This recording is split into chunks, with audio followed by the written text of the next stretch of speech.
듣기 위해 한 번 더 기도하겠습니다.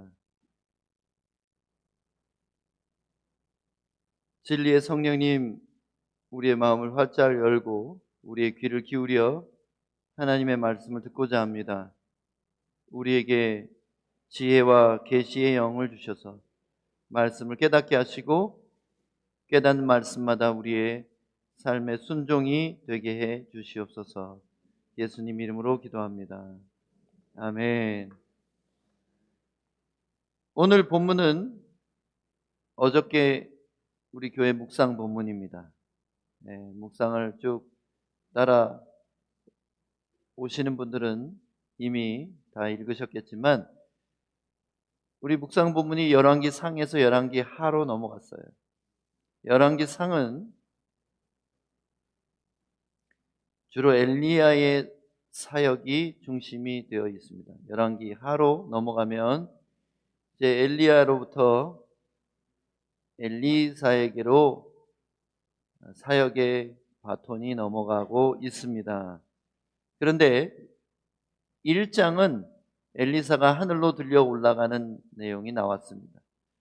그리고 엘리사가 그의 기름 부음을 이어받아서 이제 북왕국 이스라엘에 대하여 사역하는 하나님의 종으로서 세움을 받았습니다. 그렇게 요단강을 건너서 약속의 땅 바깥쪽에서 승천을 한 엘리야를 이어서 다시 요단강을 건너왔어요. 어떻게 해요? 엘리야의 떨어진 겉옷을 둘둘 말아서 요단강을 치면서 엘리야의 하나님 어디 계시나이까 이렇게 외쳤을 때 요단강 물이 갈라지고 자기 스승이 했던 그 표적을 똑같이 행하면서 도로 약속의 땅으로 들어왔습니다. 이게 어떤 의미가 있습니까? 나중에 마태복음 17장에 가보면 16장에 가보면 모세와 엘리야가 예수님과 함께 변화산 꼭대기에 서 있는 것을 제자들이 보게 됩니다. 거기 왜 모세와 엘리야가 서 있었는지 제가 마태복음 설교할 때 얘기를 했는데 기억이 잘 안 나시겠죠? 모세와 엘리야는 구약 성경을 상징하는 인물입니다. 모세는 율법을, 엘리야는 선지자를. 그래서 율법과 선지자 그러면 구약 전체를 말하는 거예요. 율법의 대표 인물인 모세와 선지자의 대표 인물인 엘리야가 약속의 땅 북쪽 끝에 예수님을 만나러 내려왔어요. 그 두 사람의 특징은 뭐냐면 땅에서 시체가 썩지 않았다는 것이. 엘리야는 살아서 들러 올라갔기 때문에 당연히 그렇겠지만 모세는 약속의 땅을 바라보는 모압 평지에 있는 느보산에서 약속의 땅을 바라보고 120살에 죽었잖아요. 근데 유다서에 보니까 그의 시체가 땅에서 썩지 않고 미가엘 천사가 가지고 올라갔어요. 그런 걸로 봐서는 모세는 무덤이 없고 땅에서 썩지 않은 특이한 케이스입니다. 그래서 그는 살아서 하나님 앞에 몸으로 있는 극소수의 존재 중에 한 명입니다. 누가 있을지 한번 생각해 볼까요? 하나님 나라의 몸을 갖고 있는 사람. 에녹이 들려 올라갔죠? 모세가 그렇게 시체가 썩지 않고 올라갔죠? 그 다음에 엘리야가 있죠? 그리고 지금은 예수님도 몸으로 천국에 계십니다. 그래서 천국에는 몸이 있는 존재가 4명이에요. 근데 왜 하필이면 마태복음에 예수님 만나러 그 두 사람이 내려왔냐면 구약의 모든 예언과 율법의 초점이 바로 예수 그리스도께로 맞춰져 있다는 거예요. 그래서 구름이 내려왔다가 올라가니까 두 사람은 없어지고 오직 예수 외에는 보이지 않더라 그렇게 돼 있잖아요. 그래서 구약이 말하는 모든 내용이 그리스도에게로 초점이 맞추어졌다. 그래서 세 제자가 그 증인으로서 그것을 본 거예요. 세 제자는 무엇을 상징하는 인물입니까? 신약 성경을 상징하는 인물이에요. 왜냐하면 첫 번째 신약 성경인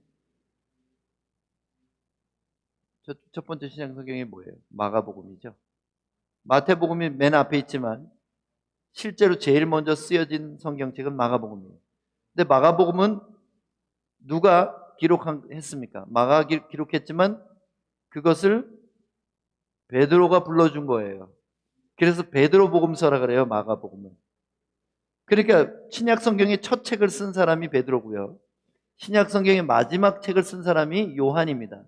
그 야고보는요, 첫 번째 순교자라서 성경을 쓸 시간도 없었어요. 그 세 사람이 바로 신약 성경을, 신약의 성경과 역사를 상징하는 인물이에요. 그들 셋이서 예수님 앞에 경배하고 있었습니다. 오늘 본문은 아니지만 이걸 배경을 깔아야 돼요. 왜냐하면 그래야지 이 얘기가 진행되기 때문에. 엘리야가 왜 약속의 땅 밖으로 나가서 승천했을까요? 약속의 땅은 영적으로 상징하는 바가 바로 천국이에요. 영원한 기업. 약속의 땅 밖에서 승천한 이유는 예수 없이는 어떤 율법도 어떤 선지자도 천국에 들어갈 수 없다는 얘기예요. 예수 없이는. 그래서 모세도 약속의 땅 밖에서 죽었잖아요. 직전에. 그리고 엘리야도 그 근처에서 올라갔죠. 그런데 예수님을 만나러 약속의 땅 끝자락에 들어왔습니다. 그 얘기는 뭐냐면 그제서야 그들도 약속의 땅에 발을 디딜 수 있었다는 거예요. 율법도 아니고 선지자도 아니고 오직 예수 한 분만으로 우리는 영원한 천국에 들어갈 수 있어요. 위대한 모세도 위대한 엘리야도 예수 없이는 천국에 갈 수 없습니다. 이전에 죽은 성도들은요, 오실 메시아를 믿어서 구원받은 거고요. 우리는 오셨던 메시아를 믿고 구원받은 거예요. 그리고 마지막 시대에 사는 우리는 다시 오실 예수님을 믿음으로 그 나라에 넉넉히 들어간다는 것입니다. 그냥 놀랐죠, 우리 말씀이. 그런데 자, 다시 약속의 땅 밖에서 승천하신 그 엘리야 스승을 보내드리고, 그리고 엘리야는 그의 겉옷이 의미하는 바는 뭐냐면 권위와 사역을 말하는 거예요. 그분의 권위를 받아서 사역을 이어받아서 둘둘 말아서 요단강을 치니까 다시 갈라지고, 강 건너면 어디예요? 요단강 건너면 여리고가 첫 번째 성읍이잖아요. 그 여리고에서 있었던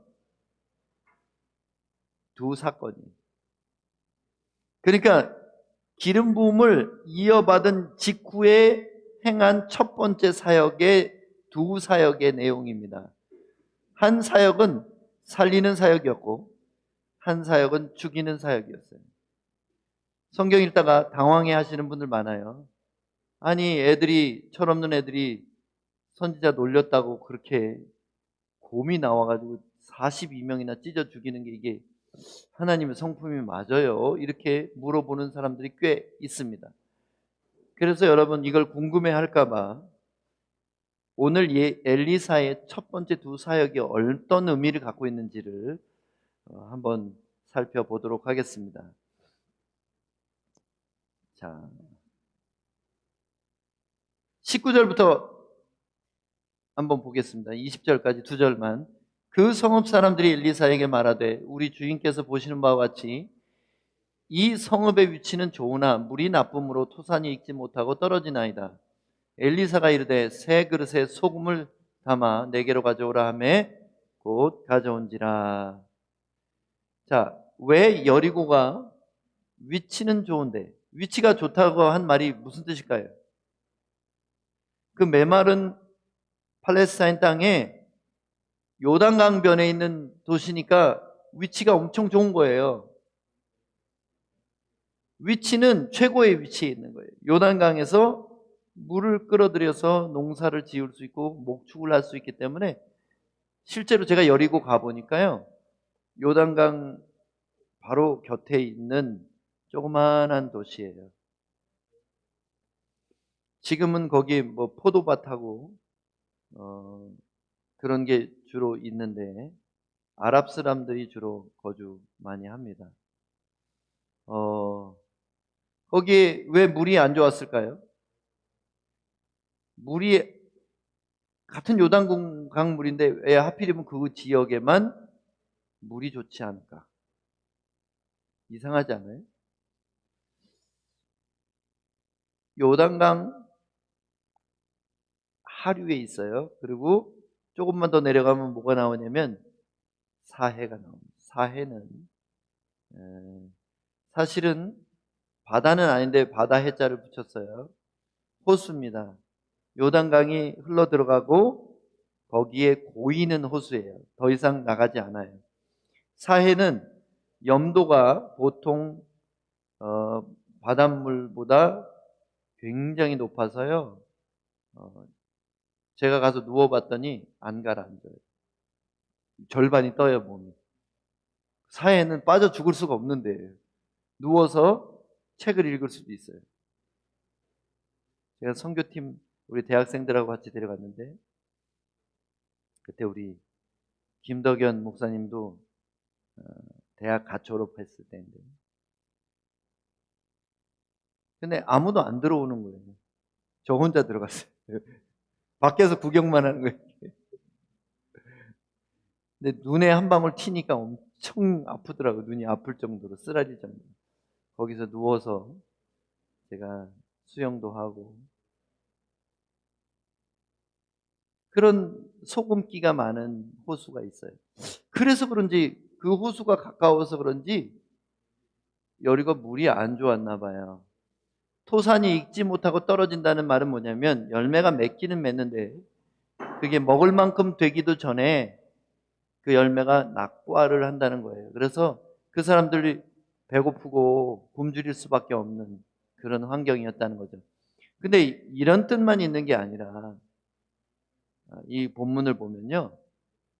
아기를 낳아도 아기를 임신해도 유산되고 또 짐승들도 새끼를 온전히 낳지 못하고 새끼의 태가 떨어지는 그런 생명이 죽어가는 그런 마을이었다는 거예요. 그 이유는 여리고 성이 점령당할 때 여호수아가 저주를 했어요. 이미 이 가나안 땅을 차지할 때에 여호수아가 이런 저주를 했습니다. 여리고에 내려진 여호수아의 저주. 여호수아 6장 26절입니다. 여호수아가 그때 맹세하여 이르되 누구든지 일어나서 이 여리고 성을 건축하는 자는 여호와 앞에서 저주를 받을 것이라. 그 기초를 쌓을 때 그의 맏아들을 잃을 것이요 그 문을 세울 때 그의 막내 아들을 잃으리라 하였더라. 여호수아가 이 가나안 땅에 강력한 성벽을 가진 이 우상 숭배의 진원지를 이렇게 멸망시킨 뒤에 저주를 했어요. 그래서 이 성이 다시 세워지지 못하기를 하나님께 빌었던 거죠. 그래서 그런지 그 뒤에 예수님 때까지 그 곳이 생명이 죽어가는 땅이 되어버린 겁니다. 이 저주 때문에.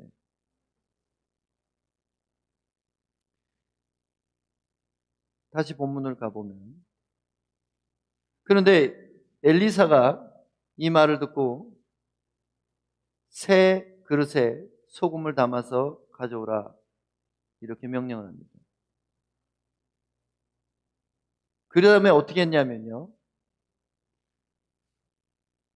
엘리사가 물근원으로 나아가 소금을 그 가운데 던지며 이르되 여호와의 말씀이 내가 이 물을 고쳤으니 이로부터 다시는 죽음이나 열매 맺지 못함이 없을지니라 하셨느니라 하니 그 물이 엘리사가 한 말과 같이 고쳐져서 오늘에 이르렀더라. 엘리사가 이렇게 죽은 물을 살아나게 고쳤어요. 근데 이미 염분이 많아서 그럴 것 같은 물에 소금을 던졌더니 그 물이 회복이 되었다. 이게 무슨 의미가 있을까요? 엘리사는 예수님을 예표하는 인물입니다. 왜냐하면 그 이름 자체가 엘리야샤, 엘 플러스 아샤라는 단어예요. 아샤는 나중에 이사, 예슈아 이렇게 발음이 변해갑니다. 이게 뭐예요? 구원하다 이런 뜻입니다. 예수님의 이름이에요. 그러니까 엘리사라는 이름은 하나님이 구원하신다 이런 뜻이 돼요. 그리고 놀랍게도요, 하나님은 예수이다 이렇게도 우리가 해석을 할 수 있을 정도로 놀라운 단어입니다. 엘리사라는 이름 자체가. 엘리야는 그럼 뭐예요? 엘 플러스 야예요. 야는 야훼, 하나님의 이름의 앞 글자입니다. 그럼 엘리야는 뭐예요? 여호와가 하나님이시다. 바알이 아니라 여호와만 하나님이시다. 그런 뜻이에요. 그래서 엘리야는 성부 하나님의 심판자로서의 속성을 나타낸 선지자고요. 엘리사는 성자의 구원하시는 사역을 나타내는 선지자라고 볼 수가 있습니다. 자, 그런데 엘리사가 예수님을 예표하는 인물이라면 그 여기서 새 그릇은 뭘까요? 새 그릇은, 그릇이라고 하면 우리의 육체, 우리의 몸 이렇게 많이 비유를 합니다. 그러면 새 그릇이 뭐예요? 우리의 준비된 정결한 몸. 그러면 그 소금은 뭘까요? 정결한 마음이에요. 이것은 세상에 던져질 때 세상을 회복시키고 치유하는 은혜를 가져오는 것입니다. 예수님은 제자들에게 너희는 세상의 소금이라고 말씀하셨어요. 소금은 당시에 어떤 의미를 가졌냐면 제사를 드릴 때 빠져서는 안 되는 것이 소금이에요. 소금은 재물을 거룩하게 하는 의미를 가집니다. 그래서 뭔가 부정한 것을 거룩하게 할 때 소금이 필요하고요. 그리고 소금이 없으면 어떻게 음식에 짠맛을 내겠느냐 그래서 소금은 맛을 내기도 하고 부패를 막는 역할을 하고 때로는 치유하는 치료제로서도 사용되었습니다. 그래서 너희가 세상의 소금이라고 말씀하실 때에는 우리를 통하여 세상을 치유하시고 회복시키시고 거룩하게 하고 부패를 막고 세상이 살맛나는 곳이 되게 하시려는 꿈을 예수님이 갖고 계시다는 겁니다. 소금을 물에 던지는 것은 우리의 마음이 치유가 필요하고 생명이 없는 이 세상에 헌신되어야 하는 것을 의미합니다. 그럴 때 세상이 회복되고 생명이 다시 열매로 나오게 된다는 것입니다. 이 해석이 너무 지나치고 과한가요? 여러분, 제가 오늘 묵상하면서 깨달은 것은 그렇지 않다는 거예요.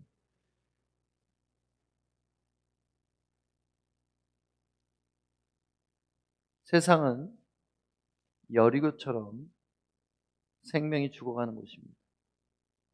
그 생명이 죽어가는 것은 바로 한 사람 한 사람이 지금도 지옥에 떨어져 가고 있다는 거예요. 그 세상을 치유하기 위해서는 주님의 손에 들려진 새 그릇, 소금이 되어서 세상에 우리가 보냄을 받아야 됩니다. 던져져야 됩니다. 예수님이 우리를 세상을 치유하고 거룩하게 하고 회복시키기 위해서 우리를 던지셔야 된다는 뜻입니다. 그런데 이렇게 생명을 살리는 사역을 한 거는 참 좋아요. 근데 그 다음 23절부터 보면은 좀 당황스럽습니다. 엘리사가 거기서 베델로 올라가더니 여리고에서 베델로 올라갔어요. 왜 베델로 올라갔을까요? 이스라엘 민족의 뿌리는 야곱으로 거슬러 올라갑니다. 아브라함이 일대지만 실제 이스라엘이라는 이름은 누구 이름이에요? 이스라엘은 나라 이름이 누구 이름이에요? 야곱 이름이 이스라엘이잖아요. 그래서 사실 아브라함은 그냥 뿌리고요. 실제 이스라엘로 열매 맺은 것을 야곱이라고 생각합니다. 그래서 야곱이 하나님을 만났던 그곳, 바로 베델로 올라갑니다. 엘리야가 승천하기 전에도 여기를 들렀어요. 그래서 베델로 엘리사가 올라가는 길에 23절, 그가 길에서 올라갈 때 작은 아이들이 성읍에서 나와 그를 조롱하여 이르되 대머리여 올라가라, 대머리여 올라가라 하는지라. 여기 작은 아이들이라고 나온 이 단어는요, 이 히브리어 원어를 보면 12살에서 18살쯤 되는 애들입니다. 청소년이에요. 청소년들. 그러니까 이미 끄리한 싸가 아니에요. 얘네들은 알 거 다 알고, 그리고 판단력이 있는 나이입니다. 근데 이 아이들 무리가 굉장히 많은 아이들이 있었나 봐요. 이 아이들이 조롱하는데 대머리에 올라가라 그랬대요. 예전에 제가 어렸을 때 우리 교회 담임 목사님이 머리숱이 없으셨는데 이 본문을 설교하면서 주의 종을 함부로 이렇게 모욕하면은 니네 큰일 난다, 곰이 나와서 다 죽인다, 이렇게 말씀을 하셨던 기억이 납니다. 근데 그 목사님 말씀은 좀 맞는 데도 있긴 하지만 그건 진리하고 좀 상관이 없어요. 왜 하나님이 이렇게 구원을 상징하는 이 엘리사를 조롱한 아이들을 용서치 않으시고 이렇게 찢어버리는지 이해가 안 가잖아요. 곰 2마리가 나와가지고 42명이나 죽였어요. 이런 끔찍한 살육이 일어났습니다. 그저 한번 잘못 눌렸다고. 근데 그게 아니에요. 대머리에 올라가라는 이 말은 너도 진짜 선지자면 네 스승 엘리야처럼 소문에 하늘로 올라갔다며 너도 올라가. 너도 네가 진짜 선지자인지 증명해봐. 이 얘기는요, 대머리에 올라가라는 이 얘기는 누굴 조롱한 거냐면 엘리야를 조롱한 거예요. 그 승천한 소문이 거짓말이란 뜻입니다. 이 아이들이 말하는 게 사람이 어떻게 산채로 올라가? 웃기지 마. 엘리야 네가 속인 거지? 야, 그런 일이 어떻게 일어나요? 너도 올라가 봐. 그러면 네 스승이 진짜 하나님의 종이면 너도 하나님 종일 거 아니야. 올라가 봐. 이러는 거예요. 이 승천한 사실에 대해서도 거짓 소문으로 간주하고 비웃고 있다는 거예요. 이런 악한 무리의 모습을 하나님이 용서하실 수가 없었어요. 하나님의 능력과 그분이 행하신 일을 믿지 못하고 비웃고 조롱하는 것은 하나님에 대한 도전이며 그것은 반드시 심판을 받게 됨을 보여준 것입니다. 오늘 오프닝 할 때 여러분 시편 22편 읽었죠? 그 아들에게 입맞추지 않는 자들은 멸망될 거라고.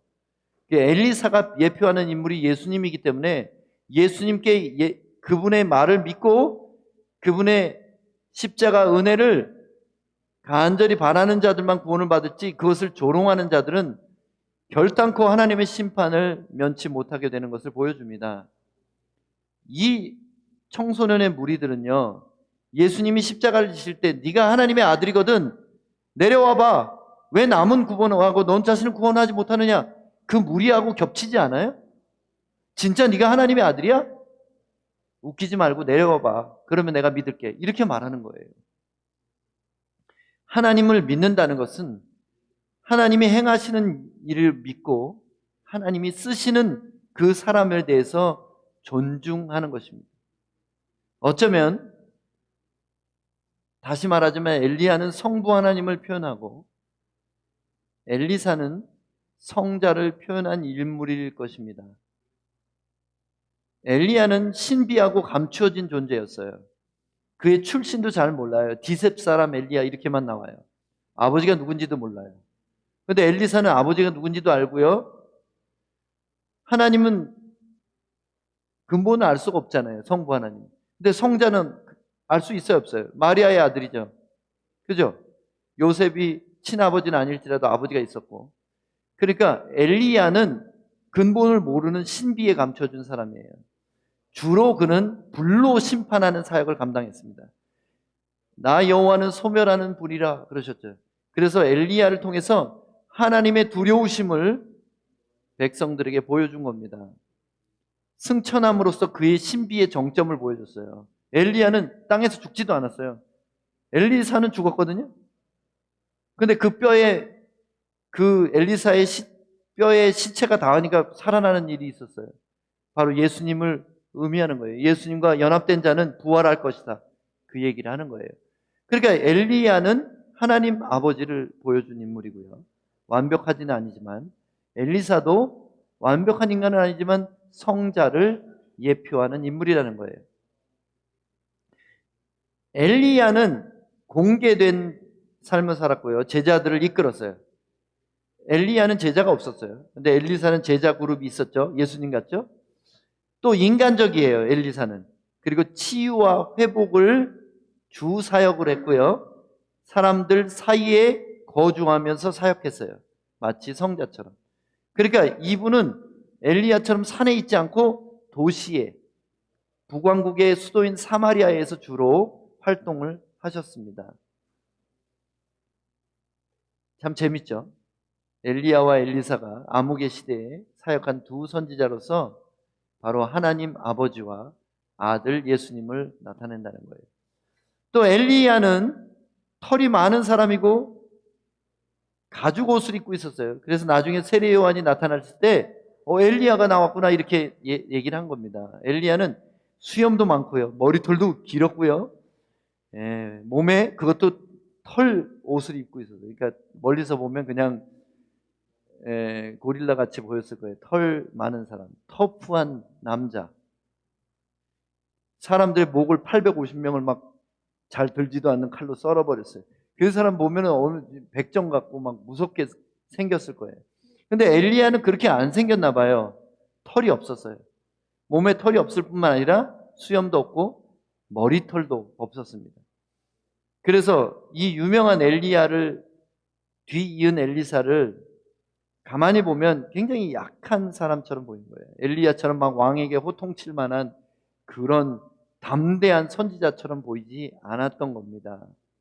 위압감이나 공포심을 주지 못하는 연약한 인간, 바로 예수님을 상징하는 거예요. 풍채도 없고 고운 모양도 없고 흠모할 만한 아무것도 없었다고 이사야서는 그렇게 예언하고 있기 때문입니다. 청년들이 조롱할 때 그의 외모도 상당히 연관이 있었어요. 삐쩍 말라가지고 털도 없고 머리숱도 없는 그 분을 볼 때, 야, 네가 무슨 선지자냐? 야, 대머리 올라가라. 너도 승천해봐. 이렇게 얘기한 거예요. 성부 하나님은 엘리야의 사역처럼 강력하고 두렵고 죄를 벌하시는 심판의 불로 대변할 수 있지만, 성자는 엘리사처럼 그런 강한 모습이 아니라 오히려 연약하고 생명을 살리는 사역을 하셨기 때문에. 그런데 중요한 건 이 두 분은 동일한 하나님이시라는 거예요. 그래서 엘리사를 모욕했을 때 하나님이 그들을 용서할 수 없었던 거예요. 성자 예수님을 온유하시고 겸손하신 분이지만 그분은 동일하신 하나님이에요. 성부 하나님과 조금도 차이가 없는 하나님이십니다. 그래서 그분에게 입맞추지 않을 때는 우리는 멸망당할 수밖에 없는 것입니다. 그러므로 엘리사에 대한 모욕은 하나님이 친히 그분의 명예에 대한 도전으로 여기고 형벌을 내리신 것입니다. 제가 히브리 숫자에 대해서 좀 관심이 많고 연구를 좀 했는데요. 왜 42명을 찢었을까? 근데 하나님이 숫자를 다 맞추신다는 거 아세요? 이스라엘 광야 방황 40년, 그리고 400년간 노예 생활, 왜 14대 왜 숫자를 맞춥니까? 666. 왜 맞추냐면 히브리어 알파벳은 전부 숫자가 있어요. 알렙이 1이고요. 벳이 10이고요. 이렇게 숫자 값이 다 있기 때문에 숫자가 곧 언어요. 언어가 의미를 갖기 때문에. 그래서 숫자는 굉장한 의미를 가지고 있어요. 왜 42명일까요? 42는 7이 6번 반복된 거예요. 6이 7번 반복된 거예요. 6, 7이 42예요. 7은 완전함을 나타내고요. 6은 육체 또는 짐승을 나타내는 거예요. 하나님은 누구를 멸망시키시냐면 예수 그리스도와 성부 하나님의 구원 사역을 조롱하는 완전한 육체 가운데 있는 사람들, 완전히 육체가 된 자들, 영적인 부분에 아무 관심도 없는 자들은 결국 멸망하게 될 것이라는 거예요. 이것은 입증이 된 건 아니지만 저의 그냥 게마트리아로 상상을 해본 거예요.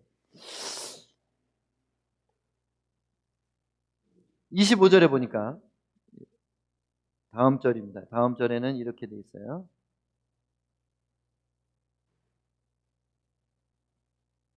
엘리사가 거기서부터 갈멜산으로 가고 거기서 사마리아로 돌아왔더라. 왜 엘리사가 베델을 거쳐 갈멜산으로 갔을까요? 갈멜산은 엘리사의 주된 사역지였고요. 엘리야의 주된 사역지였고 엘리야의 일가가 거기 살아 있었습니다. 그래서 엘리사의 승천을 그곳에 알리고자 갔던 것이 아마 맞을 것 같습니다. 은둔지 갈멜산, 그리고 바알의 선지자들과 대결해서 승리한 그 산입니다. 거기 갔다가 왜 사마리아로 사람들이 인구가 제일 많은 대도시 사마리아로 돌아왔을까요? 그것은 엘리야를 이어서 사역하지만 악인의 심판보다는 억눌리고 약한 사람들을 구원하시려는 하나님의 사역 계획을 엘리사를 통해서 성자를 보여주시기 위해서 그렇게 하신 거예요. 마치 이방의 갈릴리에서 사역하시다가 예루살렘에서 마지막 사역을 하시고 돌아가신 예수님을 보여주는 것처럼 엘리사의 첫 번째 두 기적은 살리고 죽이는 사역을 했다는 것입니다. 이 살리고 죽이는 것이 누구의 고유 권한입니까? 신명기 32장 39절에 이제는 나 곧 내가 그인 줄 알라. 나 외에는 신이 없도다. 나는 죽이기도 하며 살리기도 하며 상하게도 하며 낫게도 하나니 내 손에서 능히 빼앗을 자가 없도다. 하나님의 손을 벗어날 피조물은 이 우주에 없습니다. 사탄도, 천사도, 어떤 인간도, 어떤 피조 세계의 물질도, 영적인 세계의 존재도 하나님의 손에서 벗어날 수가 없다는 것입니다. 그래서 여러분, 오늘 말씀의 주제는 이거예요. 살리고 죽이는 권세가 그분께 있으니 우리는 그분께 붙어야 한다는 것입니다. 뿐만 아니라 앞에 여리고의 물을 살려서 생명을 회복시켰던 사건처럼 우리는 새 그릇이 되고 소금이 되어 그분의 손에 들려 세상으로 보냄을 받아야 한다는 것입니다. 그래야 우리는 그분의 살리시는 사역에 동참하게 됩니다. 만일 우리가 이 일을 감당하지 않는다면 곧 42명에게 일어난 일처럼 그 아들에게 입맞추지 않은 모든 사람들이 멸망할 시간이 다가오기 때문입니다. 예수님을 조롱했던 많은 사람들, 십자가에서 내려와 보라고 말했던 그 사람들로부터 예수님의 존재와 사역 자체를 믿지 않는 이 시대의 불신자들이 그렇게 하나님의 심판을 면하지 못할 것이기 때문입니다.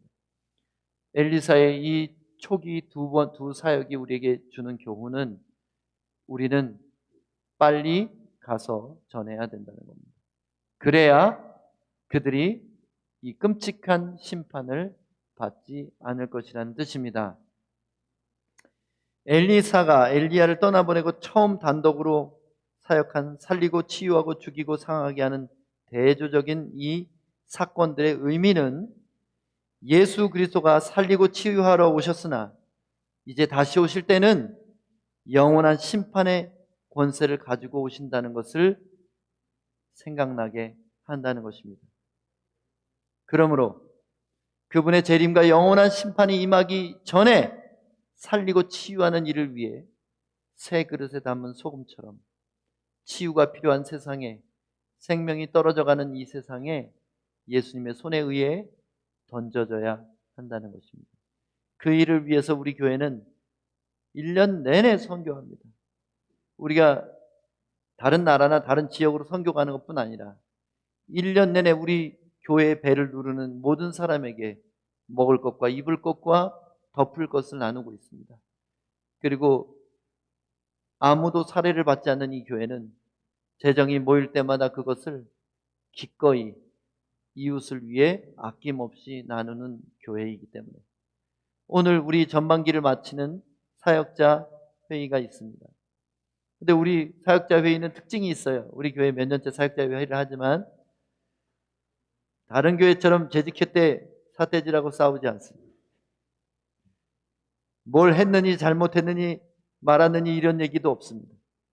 우리는 기쁨으로 보고하고 박수치고 감사하고 그리고 함께 둘러앉아서 밥을 먹는 그런 재직회를 하는 교회입니다. 이것이 얼마나 행복한지. 제가 어렸을 때부터 모태신앙으로 봐왔던 교회들은 다 그랬어요. 지지고 볶았습니다. 싸웠습니다. 그 교회가 다 나빴다는 뜻은 아닙니다. 그러나 그것이 온전한 교회의 모습은 아니었다는 거예요. 우리 교회가 얼마나 감사합니까? 우리 가서 선교해서 재정 많이 남겨서 그 가는 곳마다 선교사들 축복하고 이런 교회가 어디 있어요? 이제 제가 베네수엘라로 목요일 날 떠날 텐데 기대가 많이 돼요. 이미 선주문해놨어요. 양식을. 그 사람들 양식 나눠줄 생각하면 심장이 쿵쾅거리고 뜁니다. 그 사람들이 정말 3일 굶었다고 울 때 양식 봉지 받으면서 우는 그 모습을 보고 하나님 나 이거밖에 못 주는데요. 또 금방 다음 주에 와서 줄 수도 있는 것도 아닌데 이렇게 하고 가면 이 사람 또 먹을 거 없을지도 모르잖아요. 그랬더니 주님이 말씀하셨어요. 네가 온 세상에 가난을 다 구할 것 같으냐? 가난한 자들은 이 땅에 항상 있을 것이다.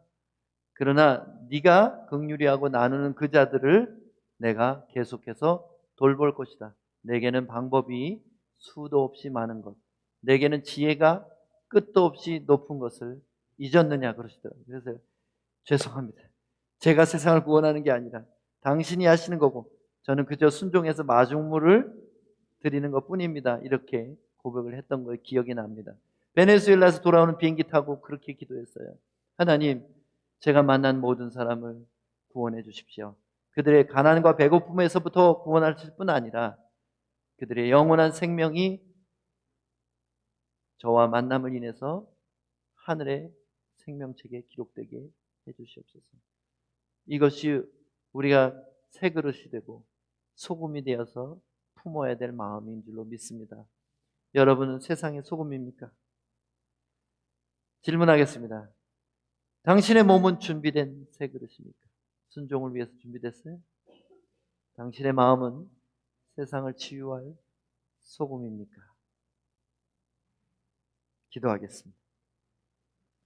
하나님 아버지, 이렇게 좋은 교회, 그리스도의 몸을 우리에게 허락하심을 감사합니다. 우리 성도들 얼마나 귀한 분들인지 한 분 한 분 생각할 때마다 하나님께 감격하고 감사하게 되는 것은 저들이 생활이 그렇게 넉넉지 않은데도 늘 가난한 자들을 위하여 헌금하고 기도한다는 것입니다. 우리 교회는 1년 내내 선교한다는 것입니다. 이와 같은 축복이, 이와 같은 행복이 어디 있겠습니까? 하나님 우리를 사용해 주셔서 감사합니다. 지난 6개월도 그렇게 사용하셨는데 우리의 평생을 그렇게 신실하게 우리를 보내시고 사용하시고 살리시는데 사용해 주시옵소서. 끔찍한 심판이 오기 전에 하나님 우리는 하나님의 하신 일을 복음의 놀라운 생명을 전하는 일 가운데 계속해서 순종케 힘과 지혜와 자원을 허락하여 주시옵소서. 예수님 이름으로 기도합니다. 아멘.